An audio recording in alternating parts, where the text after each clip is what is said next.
여러분 안녕하십니까? 여수 MBC 뉴스데스크입니다. 민선 8기 순천시는 순천만 국제정원 박람회 성공 개최를 통해 생태가 경제를 견인하는 도시 모델의 새로운 이정표를 제시했습니다. 시는 남은 임기 2년 동안 K디즈니 순천으로 통칭되는 문화 콘텐츠를 활용해 도시 전체를 산업 기지화하겠다는 의지를 밝혔습니다. 김주희 기자가 보도합니다. 순천시는 민선 8기 지난 2년 동안 생태와 정원이라는 자원으로 도시의 체질을 바꾸고 경쟁력을 더욱 강화할 수 있었습니다.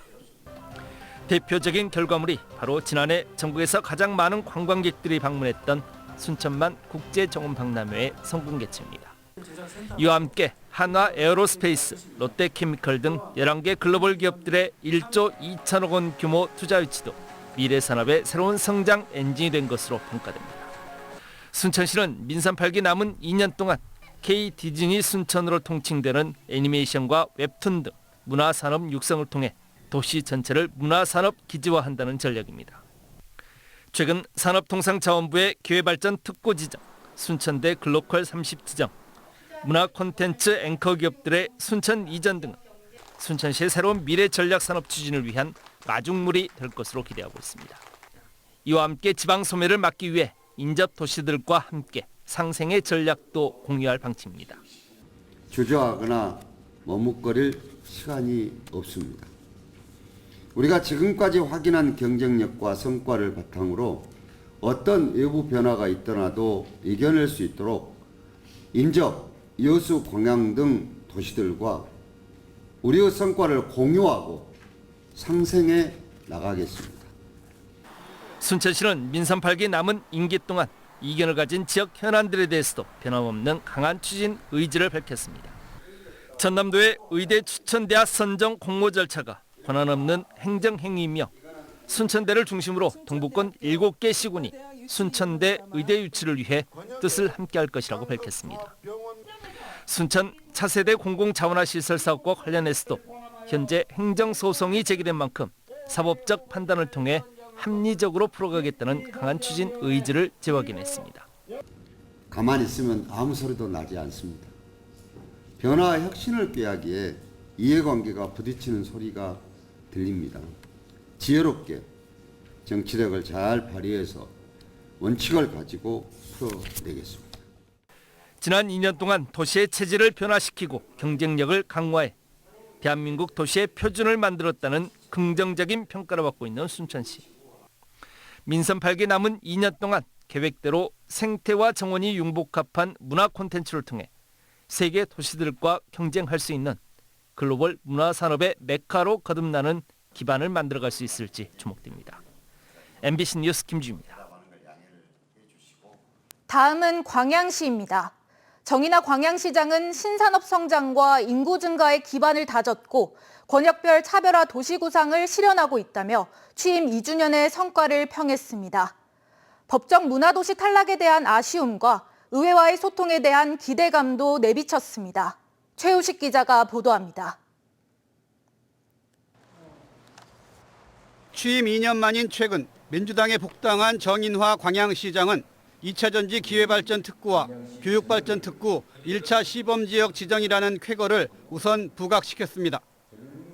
역대 최대 규모의 투자 유치와 일자리 창출, 개청 이래 최대 규모의 국도비 확보, 정부 종합평가 광양시 최초 전국 1위, 도내 유일의 2년 연속 인구 증가 등 10대 시정 성과를 열거하며 민선 8기 2년을 분야별로 평가했습니다.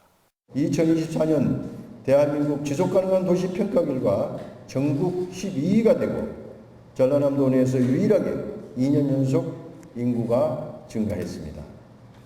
최초와 최대 유일이라는 수식어가 참 많았고 중마권 등 도심 위주의 개발 정책이란 지적에는 광양읍권을 예로 들며 문화예술의 중심으로 전통을 살리면서 조용하지만 사람들이 모이는 지역으로 만드는 권역별로 차별화된 정책을 강조했습니다.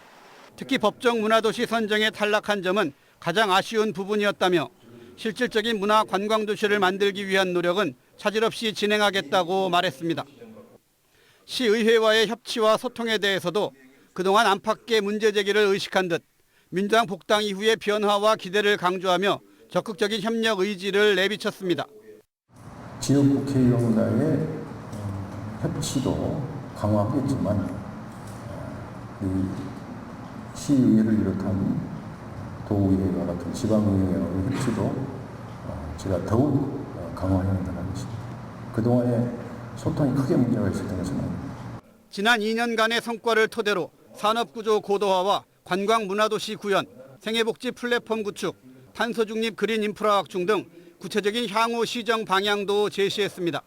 마지막으로 정 시장은 지난해 말 사회조사 결과 광양 시민의 63%가 10년 후에도 광양에 계속 살겠다고 답했다며 시민 100%가 계속 살고 싶은 광양을 만드는데 남은 2년 더욱 노력하겠다고 밝혔습니다. MBC 뉴스 최우식입니다. 고흥 우주발사체 국가산단 조성 사업이 오늘 기획재정부에서 예비타당성 조사 면제 사업으로 최종 확정됐습니다. 고흥 우주발사체 국가산단은 지난 2022년 말 과기부로부터 우주발사체 특화지구로 지정된 이후 지난해 국토부의 신규 국가산단 후보지 지정, 지난 18일 예타 면제를 위한 국무회의 국가정책사업 의결을 마쳤으며 최근 사업 시행자인 한국토지주택공사가 신청한 예비타당성 조사 면제를 오늘 기재부가 최종 확정했습니다. 고흥 우주국가산단은 복내면 우주센터 인근 153만 제곱미터 부지에 발사체 기업 입주 공간과 지원시설이 구축되며 빠르면 2026년부터 2030년까지 보상과 착공, 준공 절차가 마무리됩니다. 친환경 농법을 위해 뿌렸던 우렁이가 되려 모를 갉아먹는 역설적인 상황 연속 보도합니다. 이 같은 피해에도 현재 친환경 농법에서 우렁이를 대체할 대안은 마땅치 않은 상황인데요. 친환경 농법의 효과는 살리면서 피해는 줄일 수 있는 방안은 없는지 서일영 기자가 취재했습니다. 신안의 한 친환경 유채경관 조성단지. 우렁이 농법으로 벼를 재배하는 벼농가 348헥타르가 추수를 마친 11월부터 유채를 심기 시작합니다. 겨울철 노는 땅을 활용하기 위해 시작한 사업인데 덕분에 최근 전남에서 확산 중인 왕우렁이 월동 피해를 피할 수 있었습니다. 물에 약한 유채를 기르려면 논을 바짝 말리고 흙을 뒤섞는 과정이 필요한데 이 과정에서 물에서만 사는 우렁이가 살 수 없게 됐기 때문입니다. 제가 이쪽 단지 대표도 하고 저도 직접 우렁이 농법을 하고 있거든요.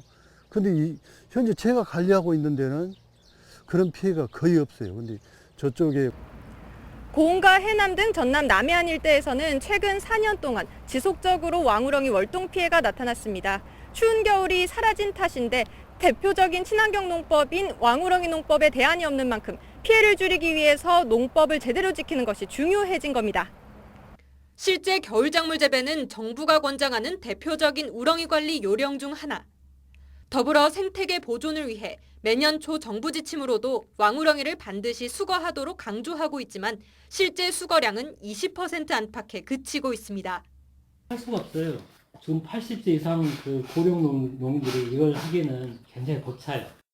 전체 농가들이 방대하다 보니까 우렁이 농가 자체에서만 그걸 해수를 한다는 것도 어떻게 보면 불가능한 일이거든요.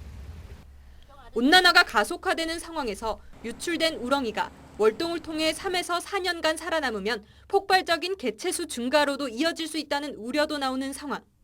논우렁이가 살고 있는 지역에서 왕우렁이가 더 늘어나게 되면은 먹이 경쟁에서도 밀릴 수 있는 가능성이 좀 있고요. 그렇게 되면은 당연히 우리나라에 살고 있는 토종인 논우렁이가 개체수가 감소하거나 절멸할 가능성도 있는 거죠. 가장 큰 피해를 입은 전남 지역 친환경협회 등을 중심으로 황 등 천연 재료를 활용해 우렁이를 쓰면서도 피해는 줄이는 방안도 연구되고 있습니다. 요즘에 나오는 친환경 제재들 중에 우렁이를 기피하는 내용들이 지금 많이 활발히 연구되고 있거든요. 그래서 그런 것들을 적용하면 지금은 좀 과도기적이긴 하지만 장기적으로는 기상이변으로 달라진 생태 양상에 친환경 농업도 보다 세심한 노력과 변화가 요구되고 있습니다. MBC 뉴스 서일영입니다. 여수시의회 백인숙 의원이 후반기 의장을 맡게 됐습니다. 여수시의회는 오늘 열린 임시회 본회의에서 투표를 진행해 삼선의 백인숙 의원을 후반기 의장으로 재선의 문갑태 의원을 부의장으로 결정했습니다. 여수시의회 첫 여성 의장이 된 백 의원은 20여 년간의 정치 경험 등을 바탕으로 의회가 감시와 견제라는 역할을 충실히 수행할 수 있도록 하겠다고 강조했습니다. 한편 현 김영규 의장은 오늘 퇴임 기자 간담회에서 평의원으로 돌아가 남은 임기 동안 시민들 가까이에서 최선을 다하겠다고 밝혔습니다. 여수시의회가 도박을 벌이다 현장에서 도주한 김채경 의원에 대해 경고를 결정했습니다. 여수시의회 윤리특별위원회는 도박 혐의 등으로 최근 기소유예 처분을 받은 김채경 의원에 대해 경고 처분을 의결했으며 시의회는 오늘 오후 열린 임시회 본회의에서 이를 확정했습니다. 경고 처분은 기초의원 윤리 강령 조례에 명시된 4가지 징계 종류 가운데 가장 낮은 수입니다. 윤리특별위원회는 자문위원회 의견과 기소유예 처분을 받은 점 등을 고려해 징계 수위를 결정했다고 설명했습니다. 전 세계 24개국 100여 명의 청년들이 전남의 섬을 방문하는 제5회 국제청년섬 워크캠프가 다음 달 15일부터 진행됩니다.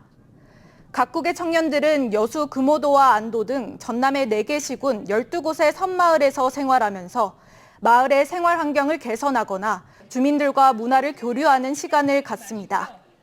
이 캠프는 전 세계 청년과 전남 섬을 연결하는 자원봉사 프로그램으로 전남도가 지난 2020년부터 국제 워크캠프와 협력해 운영해오고 있습니다. 오늘은 장마가 주춤했지만 주말 사이에 광주 전남에는 최대 100mm의 비가 내릴 것으로 예상됩니다. 특히나 상습 침수구역에 거주하는 주민들은 장마 소식에 불안하기만 한데요. 침수 예방을 위해 물막이판을 설치하는 등 만전을 기하고 있습니다. 보도에 김영창 기자입니다. 지난 2022년 8월 기록적인 폭우로 서울 신림동의 반지하 주택이 침수돼 일가족 3명이 목숨을 잃었습니다. 이를 계기로 침수 방지 시설의 필요성이 제기됐고 정부는 지자체와 함께 반지하 주택을 전수조사해 1차적으로 침수 피해를 막을 수 있는 물막이판을 설치하고 있습니다. 상습 침수 구역에 속하는 광주의 한 주택가입니다. 주말 비 소식에 관할구청 공무원이 물막이판이 작동되고 있는지 점검에 들어갔습니다. 장마철만 되면 주민들은 침수 걱정에 밤잠을 설쳤는데 이제는 한시름 놓게 됐습니다.